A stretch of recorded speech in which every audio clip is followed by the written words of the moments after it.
Hello folks, welcome to the channel. Well, today I find myself out and about on BMW's R1300GS ASA automated shift assistance. You know, the one with the automatic gearbox. So if that's something you're interested in having a look at, stick around and I'll give you my initial thoughts on the ASA version of BMW's hugely popular R1300. But before we do any of that, let's roll the intro.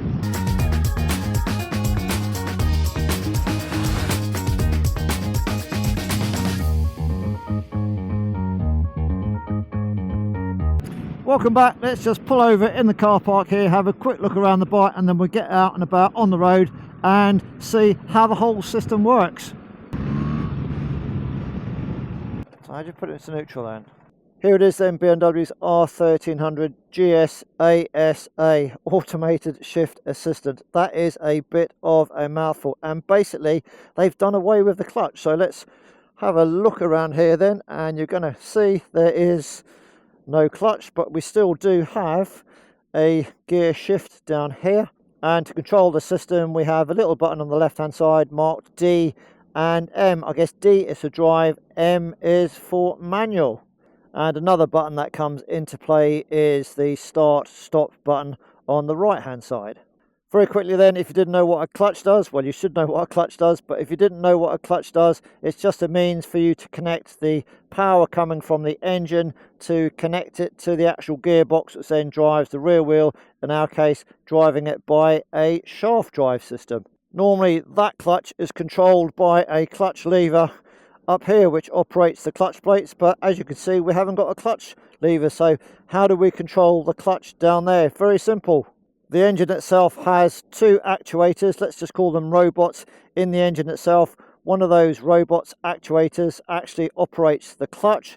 So we're used to pull the clutch lever in, an actuator actually does that to move the clutch down here to control the power coming from the engine, going into the gearbox, going into the back wheel. So that's the first actuator. There are two modes of operation, manual mode and drive mode. Drive mode, by pressing the button here, that's how you go between drive mode and manual mode. Drive mode puts it into, basically it's a big scooter. So drive mode, you don't have to operate the gear lever down here. Turn the throttle, you go faster, you go slow, and it automatically selects which gear is appropriate for the speed that you are doing. So there's no need for you to operate this gear lever down here. If you want to be a bit more interactive with the bike, then you can press the button again and go into manual mode, and then you can actually go through the gears just like a normal gearbox, but the only difference is obviously we haven't got a clutch lever. So how do we use it then? Let's pop the old gloves on, let's get on the bike, and let's give you a little bit of a demonstration on the ASA. So on the bike then, side stands up, let's turn the bike on. So we are already in neutral, so I think if we press the start button then nothing's going to happen. Okay, so nothing's going to happen, so I guess you've got to pull the front brake lever in and then press start. So I don't know what mode we're in at the moment, so let's have a look. Does this button do anything on the left hand side if I press it?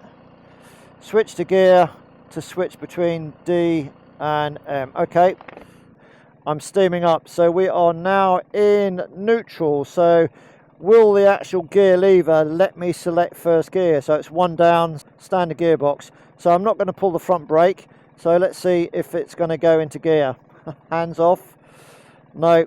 Actuate the brake to shift to a gear. So the gear lever down here, it actually is connected to, however it's connected, it then operates an actuator which then engages or selects the gear. So it's another robot. So you've got the clutch actuator and a gearbox actuator which is driven by the gear lever down here. So that then just becomes the switch. So there we go, pull the front brake lever in and then down into first. So I'm in manual mode at the moment. I don't even see that 1M, so that's manual mode. Can I select the scooter mode, which is D mode? Let's have a look.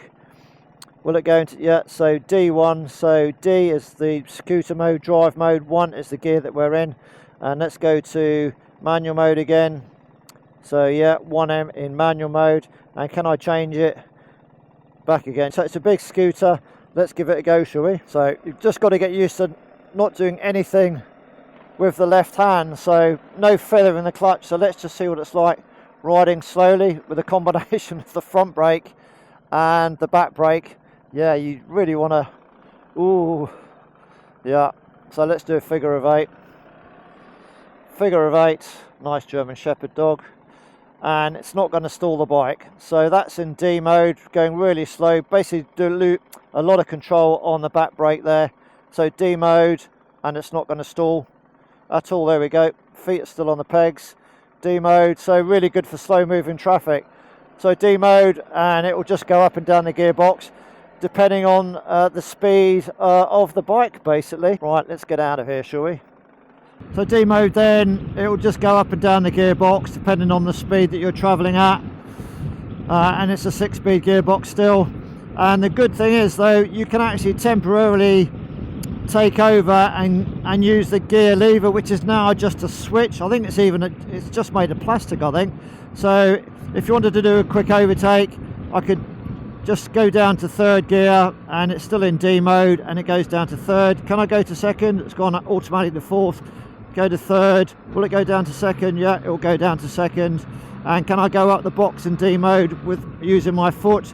So we're still in scooter mode, so it is fully automatic. And can I go to fifth gear? Yeah, it allows me to go to fifth gear.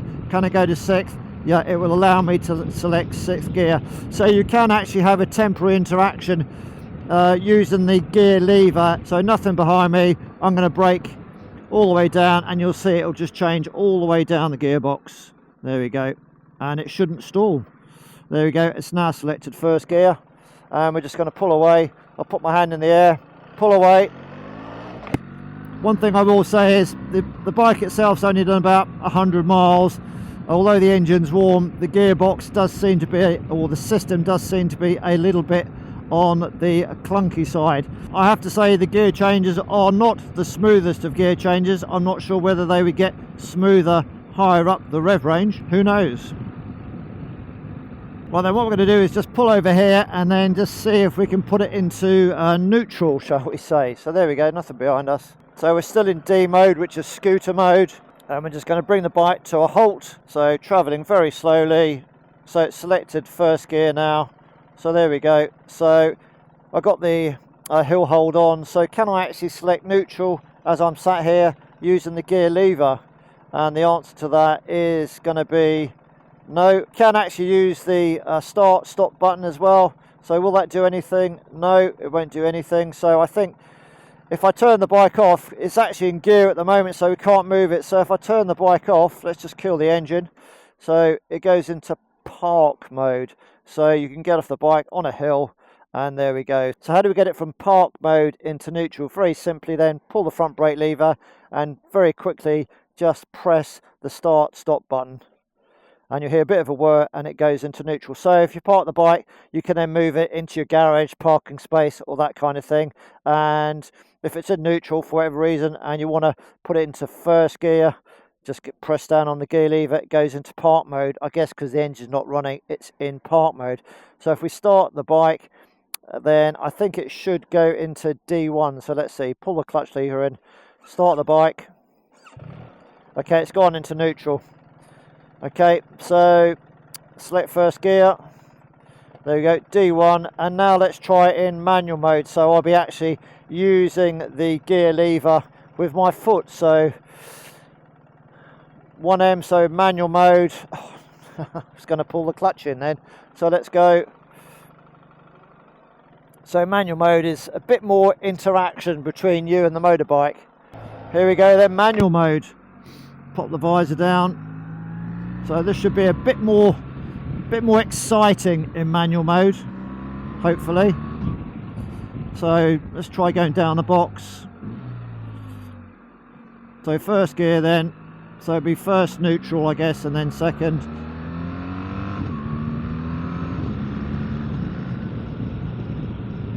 Go into the corner, so go down into second gear. And then go back up the box. Manual mode does what it says on the tin. You manually select the gear. So third gear at the moment. Let's just drop it down to second. Second gear. Into third.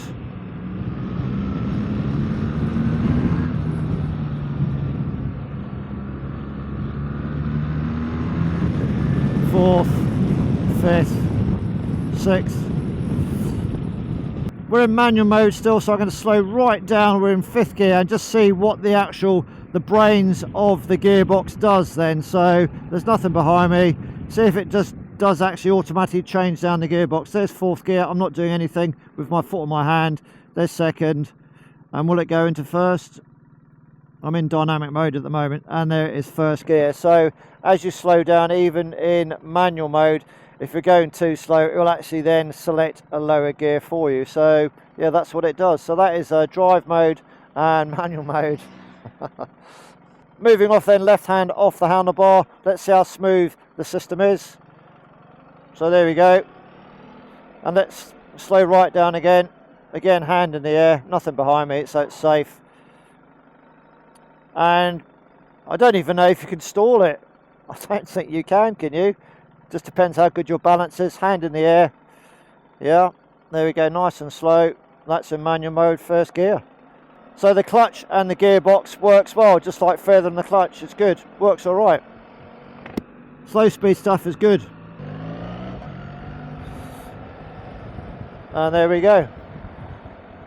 Even in D mode, as you said earlier on, you can actually select another gear with the gear lever if you want to just drop it down a cog and pass something quickly if you don't think the bike is going to do it automatically or that kind of thing. So you can still have interaction from scooter mode, D mode, using the gear lever on a short-term basis. I hope that makes sense. It's quite impressive actually the way that the clutch engages and disengages from pulling away from stationary to slowing down, or indeed even stopping. It does it very, very smoothly. So it operates very nicely actually. Other manufacturers have brought their automatic gearboxes to the market, noticeably Yamaha with their automated manual transmission system. I rode that a couple of days ago. KTM have got a new system coming out as well, and both the BMW, Yamaha and KTM, they use 2 actuators, 2 robots to replace your foot operating the gear lever. So the actuator actually selects the gear, and I guess on the BMW the gear lever is just a switch telling the actuator what to do, and then the actuator actually moves the gearbox or the gears. And the Yamaha is the same as well, 2 actuators. KTM's the same, and you've got Honda with their dual clutch system, so that is slightly different. You've got 2 clutches, again very slow in 2nd gear here. The Honda system, so I guess it's more expensive and it weighs more because you've got another clutch. So I think the Honda system weighs about 10 kilos. This system, the KTM and the Yamaha system, they all weigh about 2 kilos because you've just got those extra actuators. So they're the systems that are out on the market at the moment. And the BMW system, if you have that fitted to your 1300 GS, I think it's another £700 or something like that. So who is the system aimed at then, the automatic gearbox? Well, I reckon it's going to be for the more mature rider who just can't be bothered to actually use a clutch. But the flip side of that, there are a lot of younger folk who are used to driving flappy paddle cars, and they might want to get into motorbiking, but they don't want to actually start to use a clutch kind of thing. So they just want ease of operation. So you're going to have those people who just want a bike with that no clutch. They can't be bothered to use the clutch. Also, if you're doing a lot of riding in town, dispatch riding, or whatever, commuting, and you actually just don't want to have the stress of using a clutch, then this kind of system could be the system for you. Yeah, just to make things a lot easier and something less to think about. So they would be a couple of groups of people that this bike would be aimed at, to get them into the clutchless world, but also people with reduced mobility. So if you've got a hand issue and you can't operate the clutch but you can grab hold of the bars, yeah, that's got to be a good thing, isn't it? Get more people into motorcycling or back into motorcycling. Definitely there, reduced mobility. And also if you've got reduced mobility from a leg point of view, as you can see, it at very low speeds, other than controlling the balance of the bike, the actual way in which the system feeds the power from the engine into the transmission via the clutch, it does it very well actually. So it'd be no problem riding at slow speeds, as you saw with just one hand on the bars, the other one in the air, so it'll do that quite happily. So yeah, they're the group of people that I think this kind of system will be aimed at. Is the system for me? Answer to that is going to be no. I just think it takes away the interaction of you, the rider. I like the ability to feed the clutch in, feather the clutch, but I've been riding for many years, so it's not a system for me. But open-minded, it's got its benefits for the people who just don't want to use the clutch or can't use the clutch or the gear lever. Yeah, so it's going to open up a few doors for potential motorcyclists, but it's not for me. So what are my thoughts on BMW's R1300GS ASA automated shift assistance? Well, I've got to say, all these manufacturers, you've got to take your hat off to them for bringing this type of technology to the market. However, this will be a Gen 1 system. They're going to improve it as time rolls by. But I do have to say, I just find it a little bit jerky.